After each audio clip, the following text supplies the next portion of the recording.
I'll never forget my mother's voice that morning. Calm, rehearsed, almost detached. She said, "It's nothing personal, darling. It's just what's fair." Fair. That's the word she chose. Fair.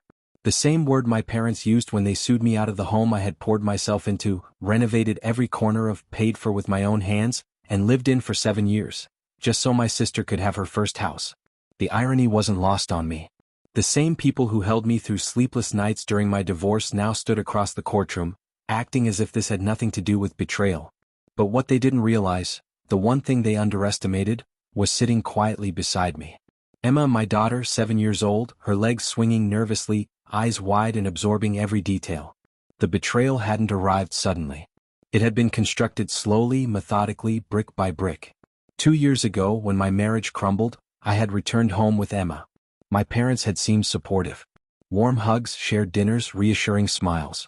They told me it was temporary, that we were family. Then Claire started showing up more. Always smiling, always commenting, always making subtle claims.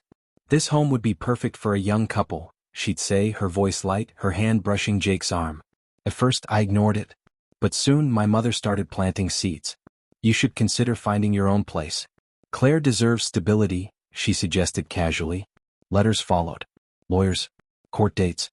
Through it all, I wore the mask of the weary daughter, the struggling mother trying to protect her child. Inside, though, something sharp had awakened. It began with overhearing a conversation. My father's office door left slightly ajar. "Once the deed is transferred, we'll clear the credit line. She won't fight back, she can't afford it," I heard. They were counting on me being tired, exhausted, silent. But silence became my weapon. I began gathering every scrap of evidence. Messages, emails, bank statements, proof that my renovation funds were used to back Claire's mortgage. Every lie, every deceit, meticulously documented. I told no one, not my lawyer, not Emma. Until one evening she appeared at my bedroom door, tablet in hand. "Mom," she said softly, "I think I saw something I shouldn't." On the screen, a school project video of her hamster cage played, but in the background, through a half-open door, Claire and my parents were in the kitchen. Their words were clear, dripping with arrogance and entitlement. The day of the court hearing, my lawyer was calm. Civil, procedural, unshakable.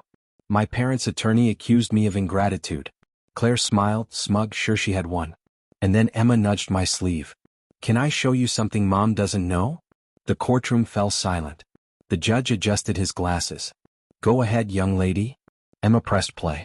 Her mother's voice, her sister's laughter, my father's approval, all laid bare for the court to hear. The judge paused halfway through, enough to see the truth. Their scheme, their lies, crumbled under the weight of their own arrogance. The verdict came swiftly. Fraudulent use of funds, misrepresentation, case dismissed. My home, every nail, every floorboard restored to me. Claire's mortgage revoked. Their plan destroyed by their own hubris. Outside, my mother reached for me. "You didn't have to humiliate us," she whispered. I met her gaze, calm, empty of fury. "You did it yourselves," I said. That night, I tucked Emma into bed. "Did I do something wrong?" she asked. I shook my head. "No, sweetheart. You just told the truth." She smiled, relief washing over her, and drifted into sleep, safe at last. I went downstairs. The house was quiet. My house. Every creaking floorboard, every shadow mine again. I poured a glass of wine and stood by the window, watching the faint glow of the porch light. Down the street, headlights slowed, Claire's car. She didn't knock, didn't ring. Just sat there, lost, unsure, before eventually driving away. Revenge is often painted as fire, wild, consuming, destructive. But mine was ice, still, patient, deliberate. Justice doesn't always require rage. Sometimes it only requires proof and the courage to let the truth speak. They handed me the tools, built their own trap, and I simply lit the fuse. And when it exploded, I didn't flinch. I watched, serene, finally free.